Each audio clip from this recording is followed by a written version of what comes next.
हाथरस के बहाने हिंसा भड़काने की साजिश का पर्दाफाश हो चुका है। आपको बता दें, पत्रकार बनकर देश में हिंसा कराने की जुगत में था पीएफआई एजेंट। ये खुलासा प्रशासन की तरफ से किया गया है। पीएफआई एजेंट अतीक पत्रकार बनकर साजिश कर रहा था। दंगों के लिए फंड इकट्ठा करने की जिम्मेदारी दी गई थी अतीक पर। बीते दिन शाहीन बाग भी गया था अतीक। ये निकलकर मामला प्रशासन की तरफ से आया। पत्रकार बनकर हाथरस की आग देश में भड़काने में लगा था केरल का पीएफआई एजेंट। फंड रेजिंग की कमान भी संभाली गई थी। अतीकुर रहमान ने ये चारों मास्टरमाइंड थे। अतीकुर रहमान उर्फ अतीक, पुत्र रौनक अली और रियाली नगला गांव का बताया जा रहा है। आपको बता दें,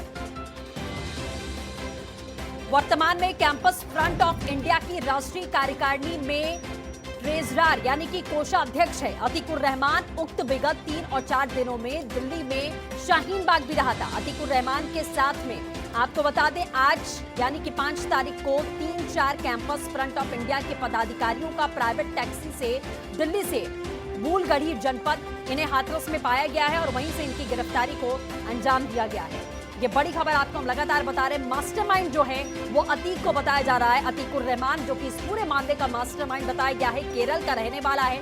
ये भी अपडेट आपको दे दे। और इन चारों साथियों को यानी कि जिन्हें पीएफआई का कार्यकर्ता बताया जा रहा है, एजेंट बताया जा रहा है, इनके पास से कई ऐसे सामान भी बरामद किए गए हैं जिससे प्रशासन कह रहा है कि ये साबित होता है। लैपटॉप बरामद किए गए हैं, कई ऐसी सामग्रियां बरामद की गई हैं जो आपत्तिजनक हैं और कहा जा रहा है कि दंगा भड़काने की पूरी साजिश की जिम्मेदारी इनके कंधों पर सौंपी गई थी।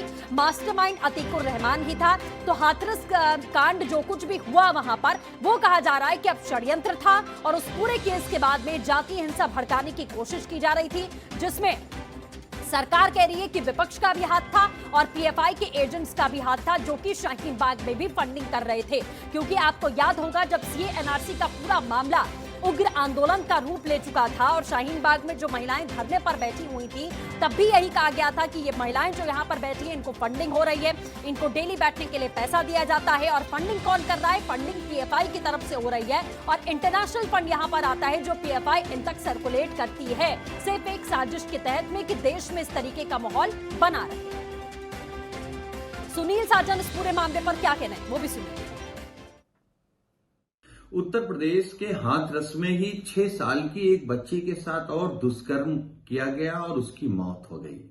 योगी जी, अब तो जागिए, अब तो नशे से बाहर आइए। किस नशे में सरकार चला रहे हैं? आपकी पुलिस क्या कर रही है? पूरी पुलिस फोर्स को आप विपक्ष के नेताओं को पीटने में, मुकदमा लगाने में लगा देंगे, वो किसी पीड़ित परिवार से मिल ना सकें। उत्तर प्रदेश में हो क्या रहा है? और दूसरी तरफ आप कह रहे हैं कि हमको बदनाम करने की साजिश हो रही है।